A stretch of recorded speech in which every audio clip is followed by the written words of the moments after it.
You're inside 30 minutes of Business and Finance Straight Talk, Point and Issue. I'm Bob Harris, and I'm talking with Gerald Johnson about wealth accumulation. There are two concepts that any long-term investor must be concerned with: inflation and devaluation. Absolutely. Let's go through these two. Absolutely. It just kind of lays a foundation, because anytime that you're planning, especially over the long term, these are things that are going to have an impact. And in our Jamaican context, we have some particular challenges that we need to be aware of.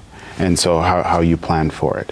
When we look at inflation, I have a little example here. If you look on the screen, you can see if your monthly income today was $50,000, or even if it's not your monthly income, but something that costs $50,000, like maybe my laptop here, I'm going to show you at 10% inflation, approximately 10% inflation, what that would grow to, or what you would need to buy it, or what you would need to live off of. So in 10 years, $129,687.12. Just because of inflation? Just because of inflation, to do the same things, to buy this laptop, or if you were living off of $50,000, that's what you would need. But right? for those persons who are not familiar with the concept, what is inflation? Inflation is really the erosion of your purchasing power of your dollar. So there's the consumer price index, which measures a basket of goods, and it charts the increase in those prices, right? And then it gives you a general inflation figure.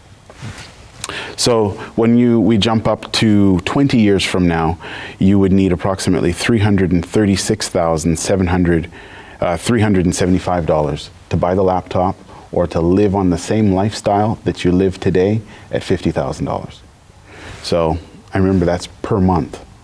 So as we go up, in 30 years, you need $872,400 to do the same things you did today. All right, we're projecting forward, but let's look backward a bit. Okay. Over the last 10 years, what has been the average rate? So when we look at inflation over the last 10 years, we'll look at 97 to 2007, it averaged 10.5%. 10.5. Right? So yes, you have some high years, you have some low years.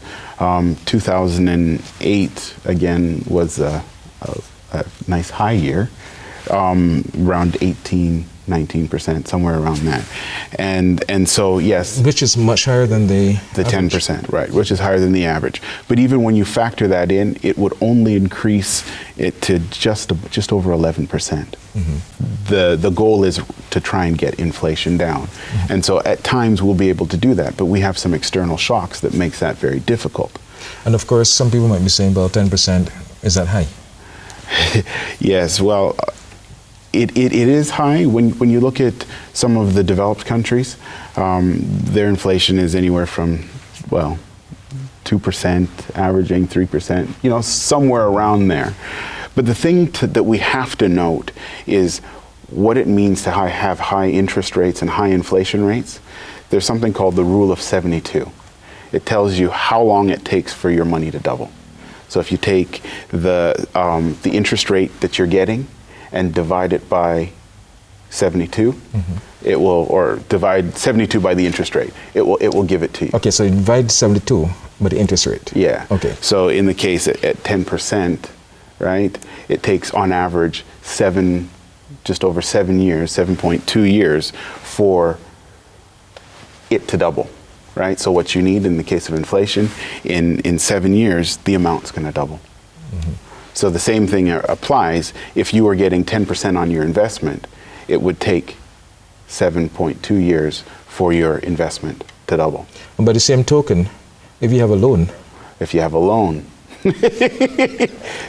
the same is true. So persons who have 10 and 20-year loans, they're paying... Exactly. So your mortgages, just divide 72 by the interest rate of your mortgage, and it will tell you how many times you're paying for that.